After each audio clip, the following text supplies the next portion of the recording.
Welcome back, guys. It is the Brothers Geek Out podcast, and we've got an exciting Geek Out session episode with you. Today, I have wonderful guest, Saj, here. He does go by other names, but I won't expose them. How's it going, bro? Appreciate that. Yeah, I'm good. How are you? Yeah, good. Another busy week with loads of work, but I'm trying to do some artwork at the same time as well. But, dude, I'm loving what you're doing at the moment right now, because what you did with your recent piece with Oscar Isaac, I love that. That's really good, man. Very cool. You know what? I've only just, as you know, I've only recently got back into it.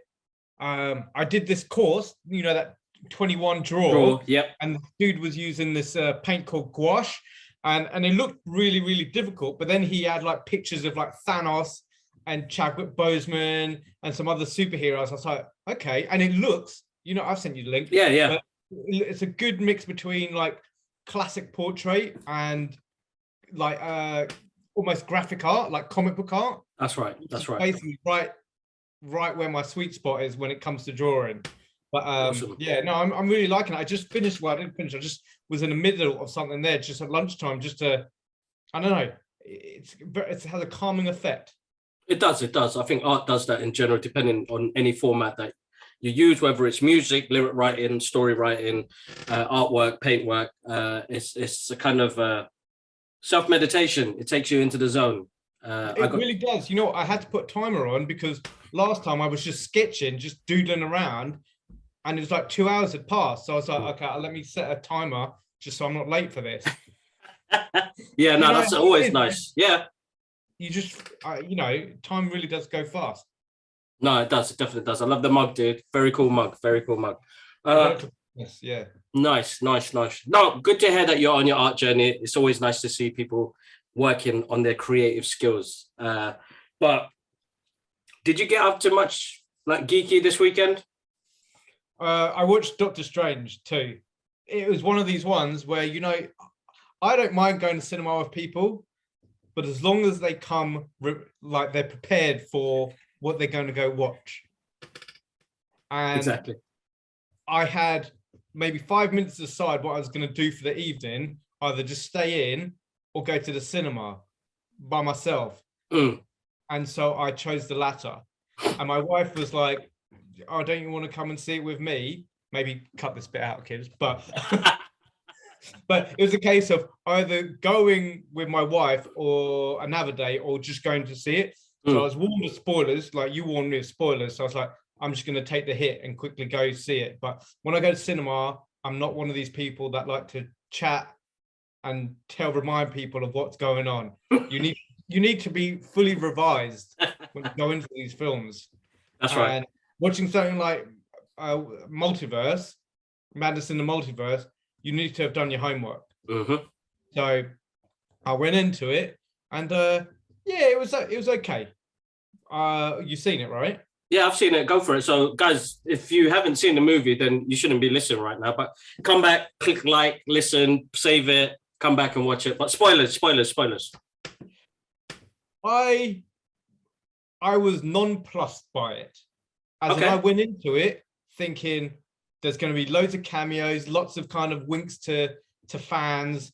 You know, with the multiverse, obviously I'd heard lots of rumors of them trying to combine a lot of different sort of like franchises all in one. I was expecting to see, you know, Tom Cruise as Iron Man. You told me that. that was false. So I was excited to see it, and because I've read so many different comics, graphic novels from different universes, you know, Ultimate, Battle World, normal, the 616 stuff. The cartoons. I was thinking, okay, it's going to be a nice mashup. I was a bit nonplussed. I wasn't impressed. Okay, interesting. There was one point of it, 2 points. I was actually, okay, I'm geeking out right now. Yeah. But even then, they were very short-lived. And you know what point I'm talking about? No, of course. And I've been talking spoilers all weekend. I've had different guests on talking about it and their thoughts as well. And like for me, I came out. I probably told you this before, but I didn't really like the MCU at the beginning. I only fell in love with it later on. All right. because my issue was that I kept on bringing my comic book knowledge into those movies. So Iron Man 1, First Avenger, Thor. It was only until we got to Avengers, I was like, holy shit, they actually did it. So they made films that match up together to continue a larger story, like the comic book. So it was like, okay, I started to fall in love with it again and rewatch them, and then I felt for it. So, but I think what's happened now, at the moment now, I feel like the expectation for Marvel and the fans have is too much. It's jumped up to a whole different level where if you get a mid-level movie like that, which I feel like they did some interesting things in there, not 100%, and there's a lot of plot holes. I just had to enjoy it. I had to start enjoying these movies for what they are and not bring my comic book knowledge into it. Yeah, I agree with you. I mean, I've been a fan since Iron Man 1. Reason being is, you know, like you, we've been fans of these franchises, these characters since we were little. And just for the fact that people besides me and my close-knit friends would know who Iron Man is, or the Hulk, or Captain America, that was a big thing. It's like, I mean, yes, in my head it's like, yeah, I like these guys before they were cool, but it's also nice to being able to have a conversation with anyone about it. You know, you can go anywhere in the world now and say Iron Man or the Hulk or Black Panther. People can have a conversation. It kind of connects people. But then again, you and I can have a very different conversation because we kind of know the source material. But that's right. The thing I found with Doctor Strange 2 is, I mean, I wasn't a fan of the first one. I think it was almost a filler film, similar to Captain Marvel. It has a reason why they're doing it. That's right. You know, my measuring stick is, should I or would I want to watch that film straight afterwards? I watched Endgame and I was ready to watch it again, go back in cinema and watch it again. Yeah. Can I say the same about this one? No, not so much. Yes, the Mr. Fantastic, Professor X cameo, fantastic. Yeah. But that was about it. It was only those points, you know, those were the only 2 points where it was like Spider-Man's Daredevil sort of like cameo, where you're like, this is cool. And and if you know the background to Mr. Fantastic, as in like people have been wanting John Krasinski, Mr. Fantastic for ages, it's very nice fan service. Yes, it is. Same as with Daredevil. Yeah. But besides that, that was the peak of the level where, you know, I always put, you know, in Avengers where they do that pan of all 6 of the main characters. I mean, that wasn't close to it, but it was a nice kind of like nod. As I say, we know the comic books, we know what people are saying. This is a nice nod. Even with Professor X and, you know, the Jim Lee styled green outfit, you know, the yellow hoverboard, even the 90s theme song. That was cool. Yeah, it was fleeting. It was very fleeting. Yeah. A lot of questions have to be asked. Wonder stuff. What's going to happen now? Like with his whole third eye. I mean, I know comic books, Eye Agamotto is a real thing, but obviously that's changed in MCU. I just thought it was a bit mishmash, if I'm going to be honest. Like, did you come out of it thinking that they nailed it? I want to go watch that again. So only on the second time I appreciated it a little bit more. But the first time I watched it, I came out. There was, as you said, getting the introduction to the Illuminati and the multiverse was interesting. I came out thinking we only went to one multiverse, though. Yeah. You put multiverse in the title. I thought we were going to go through at least 2 or 3 max different places. They didn't do that. But I feel like the movie got chopped up and cut up and things taken out of it again. Because the movie was just under 2 hours.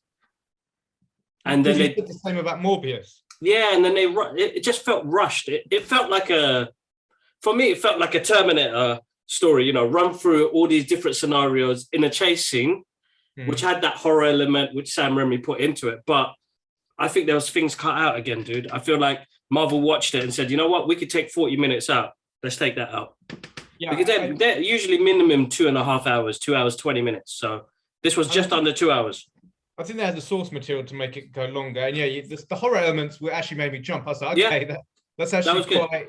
Yeah. It was good.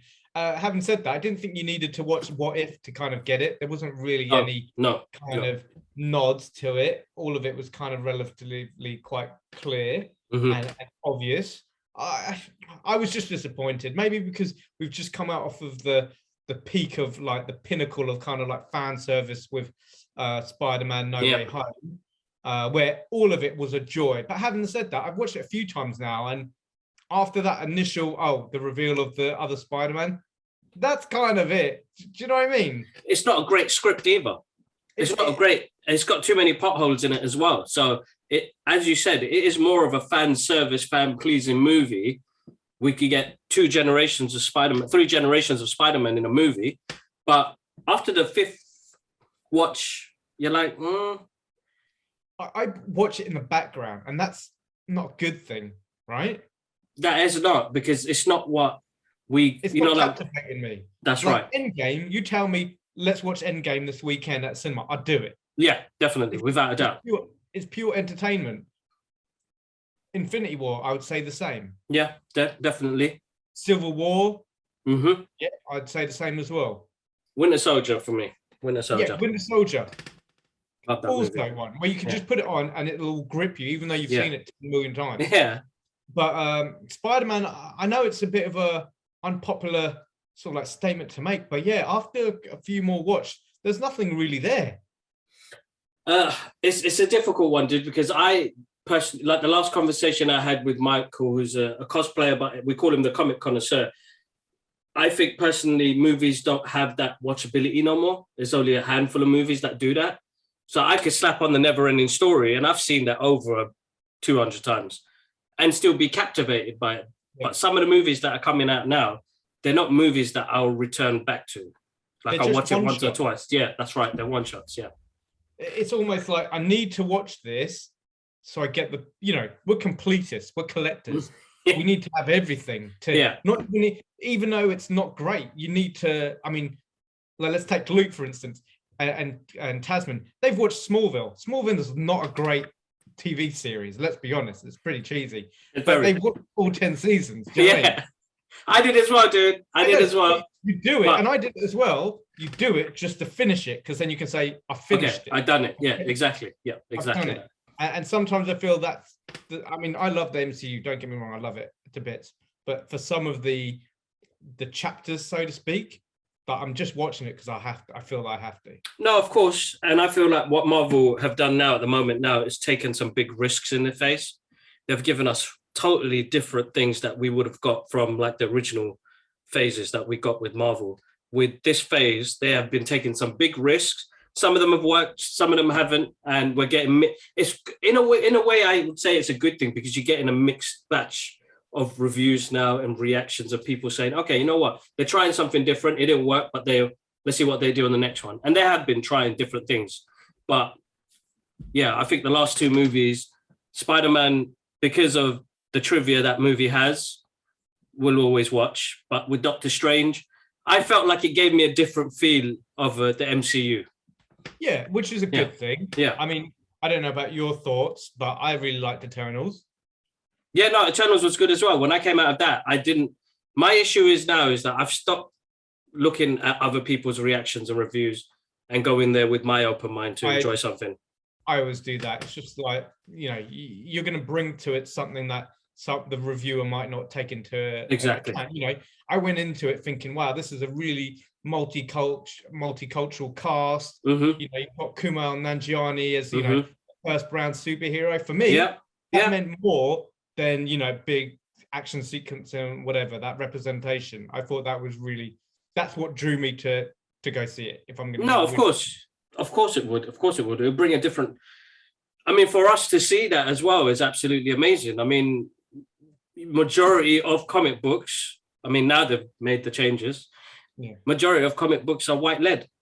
Yeah. I mean, no, you're right. And I mean, this brings us nicely onto Moon Knight, because even though that was a 6-part series, man, I loved it. Like, I've been watching an episode like every other day. Like, that replayability factor. That's right. Like, I personally, and I'm fine to say this, like, I thought it started really slow, but now that I've watched it and I watch it again, the directors and the team put so much little things in the beginning which were throwaway, but it all kind of makes sense now. That's right. So I just finished watching episode 6 again just this morning. Yeah, I love it, and the cast was great. I love the setting. I've always loved ancient Egypt. I thought Oscar Isaac was great choice for the lead on it. Very. It was great. Scarlet Scarab. I did expect that, but I didn't expect it. Yeah, same here. Me and my brother were talking about that as well. But when they did do it was really good, bro. Yeah, it was really good because I don't know, just the visuals of it was stunning, and you pick this character and you represent it in a proper way where it's not forced fed. Yeah. And you've done it on a natural way where it suits the scene, and it dropped really well. We really loved that scene, and then for people abroad to see that as well is absolutely amazing. Yeah, no, I thought it was really good, great acting. I just think the whole storyline and the acting was superb, and it was. And yeah, whilst it wasn't like really action packed like a Falcon Winter Soldier, it didn't need to. I think it was very character driven. Felt it. Yeah, you actually felt it, and after watching it again, I personally felt like, wow, this is it put you through a journey, like an emotional journey with the characters. I really loved it, and also it's a case where I know of Moon Knight. I've heard of him. I know what he does. I know the kind of backstories, but I've been looking into him even more now, just because I think it's so interesting, and I think that's a great thing, like for like a seasoned comic book fan to go back and say, I didn't know this, and get that excitement to learn more about this character. Is great. Although I loved it. Really keen to see what they do with season 2, if there is a season 2. I hope there is, man. It's got to be. Yeah, and I just thought to myself today that again, I watched the finale with Moon Knight and Mr. Knight, and you know how people like to compare him to Batman. And then I realized, oh well, if Moon Knight is Batman, then Mr. Knight is almost like Nightwing, because with the screamer sticks and the kind of way. Yeah, that's right. So he's both of them in one character, which is really cool. No, definitely is. I've got to send you something later on about that. But I don't know if you noticed, but have you been watching the outros to? No. Okay, watch it closely again and then message me later, see if you notice it.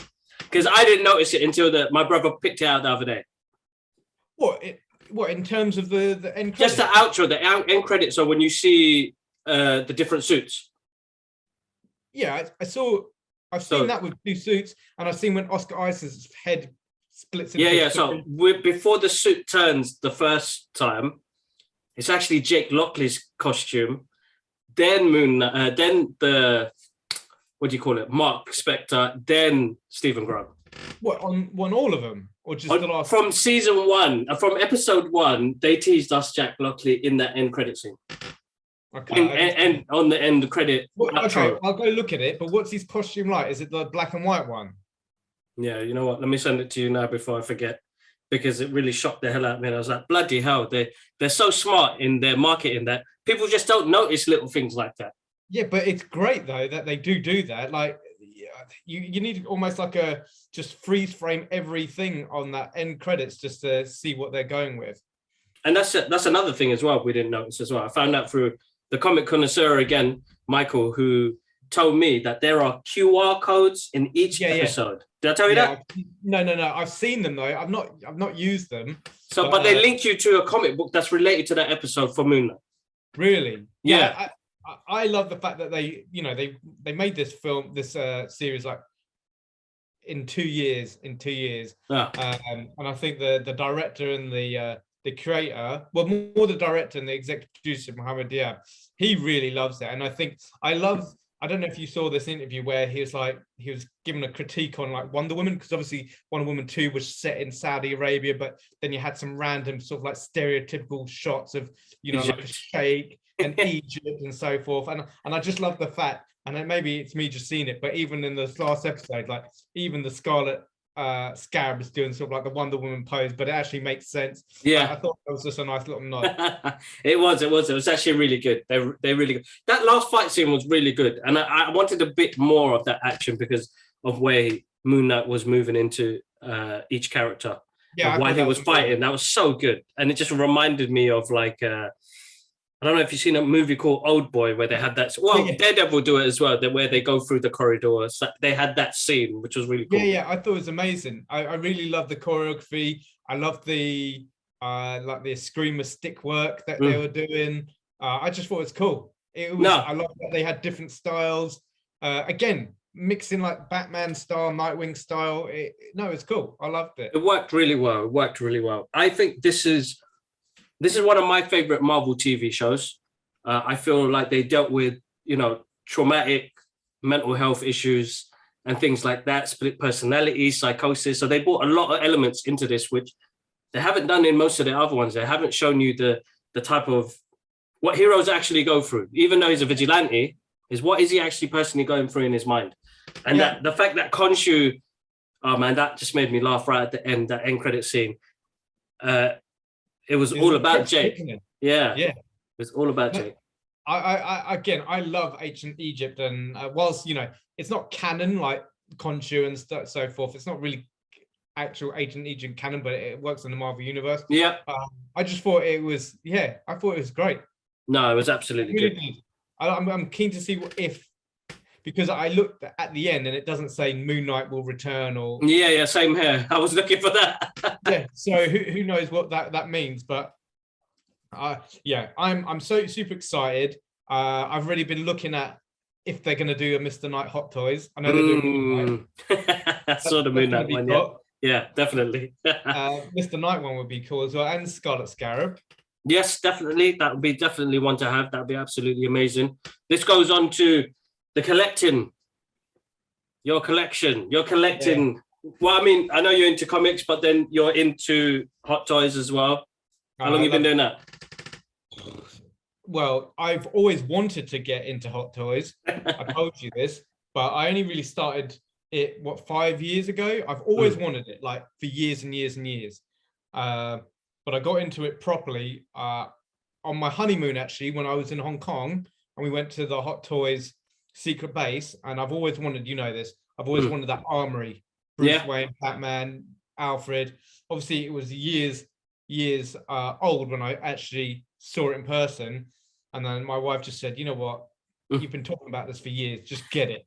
And then obviously I couldn't find it anywhere in Hong Kong. So I managed to get it finally back in the UK in Southampton, which is so weird. But that kind of springboarded me into, once you've got one, again, it's about that collector. You've got to have all of it. So I did all the Dark Knight stuff, and then I moved on to Marvel. And that's the gift that just keeps on giving. So I'm not at my house at the moment, but when I come back, I'm definitely looking to get my module cases and just play them properly. Awesome. With that, because I know we've had the discussion before regarding collecting, like what is it that it means so much to you when you see those figures there? You know what? It's half nostalgia. It's half nostalgia, but it's just, I don't know. Well, it's a case of like a physical representation of like your fandom. I can't really explain it. It just brings me joy to know that, let's say the armory, that's a point in the Dark Knight that I absolutely love. It brings all sorts of kind of like joy to me, because I remember seeing it in the film. I was like, that's so cool. And then the fact that I've got a version of it, I don't know. I can't really explain it. It's just, it brings almost like that childlike joy that I've got that, which I've had all my life, because I've always loved action figures and toys. Kind of gave it up when I perceived that I shouldn't be buying them anymore. And then you get to a point where you're like, why not? Exactly. It's not something I'm gonna grow out with. Don't get me wrong, I'm not playing with them. It's just I like having them. And it's a visual thing. It is a visual thing. It's a visual thing. It's the joy it brings to you. It's the same as an art piece, bro. When you look at an art piece, it will bring you some sort of emotion. But when I look at something like a figure or artwork or something, it brings me joy, because it'd be like, I can imagine that person when he was doing that, zoned out, really happy in that moment, because he's lost in a painting, or he's lost in taking a photo of the figures, or things like that. It's that sense of joy and that nostalgia that it brings to you, and each one of them will have a connective memory as well. Yeah, absolutely. And you said that it's a piece of art. I think they are. I think especially the Hot Toys ones, and the Super 7 stuff that I'm collecting at the moment, Mhm. they are pieces of art. Yeah. They you know, art is supposed to emote and give you a feeling, and they really do. Yeah. You know, in my office when it's all display, I would go there and I'm like, this room brings me happiness. I can't really explain it. And if you're not into it, I Yeah. don't know if you'd get it, but it really does. And again, as I said, I've always loved action figures since I was little. Too much in terms of my I think my parents, looking back now, they did really spoil me with the action figures that I got and so forth. Like getting, my mums would always get me doubles of some of them because she knew I broke them. Keep them somewhere where she didn't think I'd know them. But I think it's that I've got the same thing with trainers. I didn't really have nice trainers when I was younger, and now that I can afford them, why not? Yeah, exactly. Why not? Why not? Right? Why not? Exactly. We have one life, dude, and if we can enjoy 50% of that, that's actually a really good thing, man. That's the main thing. That is the main thing. Collecting, though, when it came to introducing that into your normal everyday life, because this is one part that I found quite difficult when it came to connecting with people when I used to say I love comics and animation. I mean, what was that like for you when you were growing up in your teens and mixing with people and then cultures as well?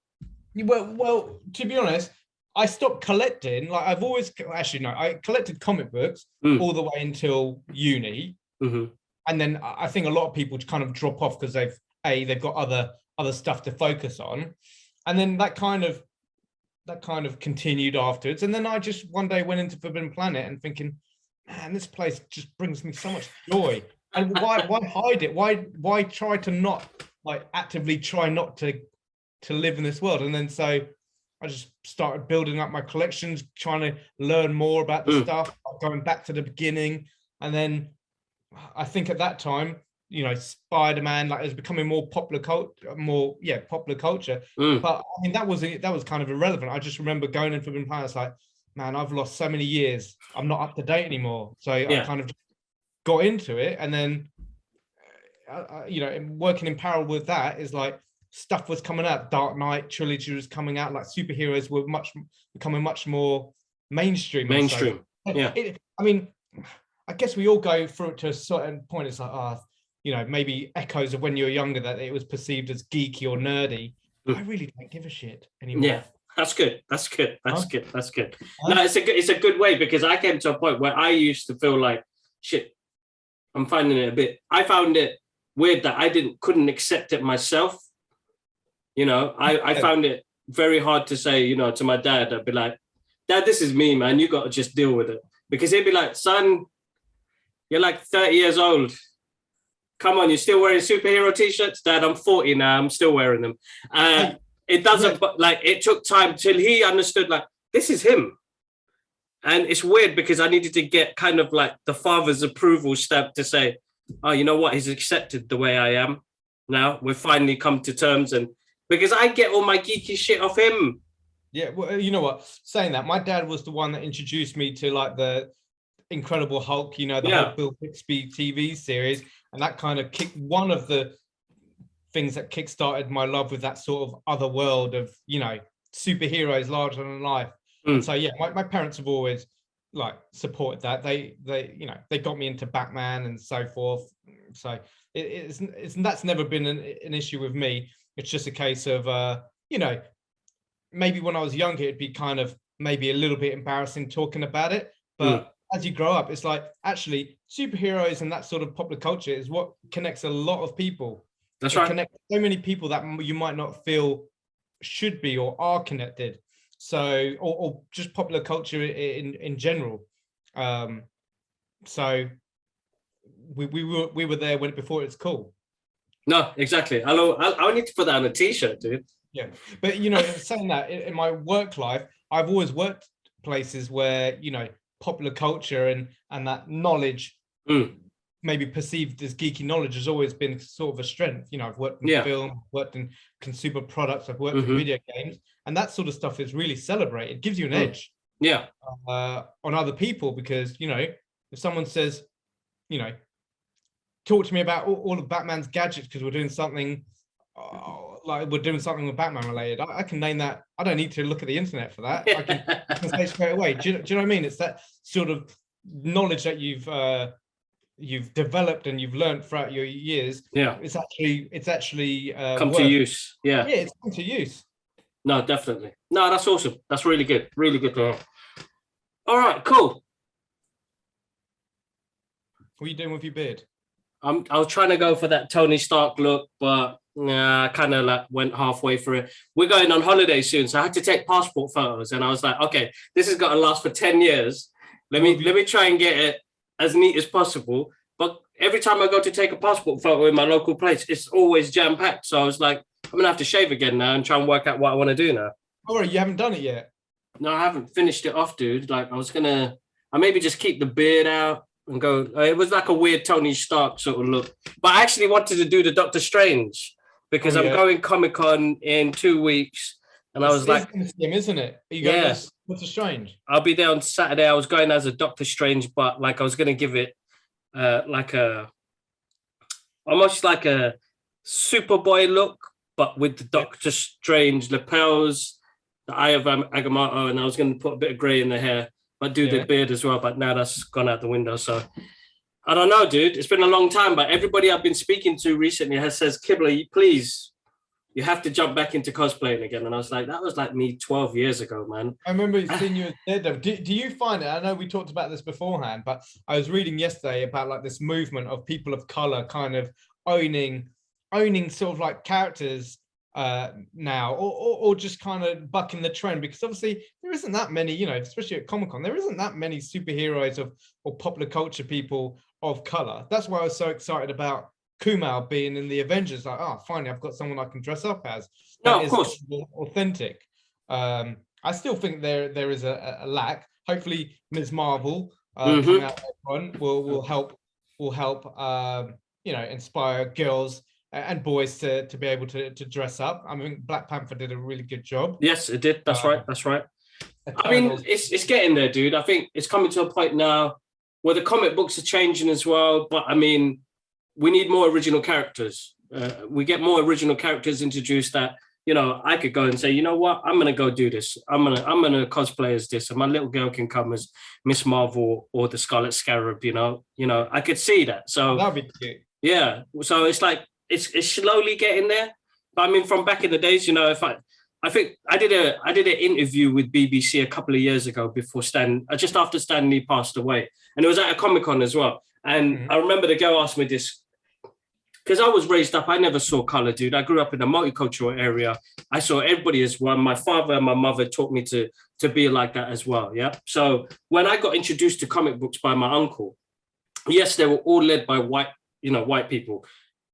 But when I got into the Comic-Con world of people dressing up in cosplay, the characters, and having conversations with them, the presenter from BBC goes to me, you know, why is it that these people are imitating white characters? And I'm like, they're not imitating the character or the race. They're imitating their characteristics, and they've connected, you know, with this character in some sort of way. That's why they enjoy that. But the way she kind of placed it, which they're smart. BBC always do that. I've done several interviews with them, and I'm like, why do you word it in that way for? Because it's not about white or color or race or what it was. It's how that character connected with that person at that moment to say, I want to dress up as Wolverine because there's a connection there, that his character means something to me, or we share some sort of trait. That's why I picked Wolverine or Magneto, or, you know, a character that's not, you know, it would be a black guy dressing up as Wolverine. There's nothing wrong with that. He's connected with the character and he looks fucking cool. You know what I mean? I don't know why it has to have that element of what it is, a white character. That's why we need more different colored superheroes in there.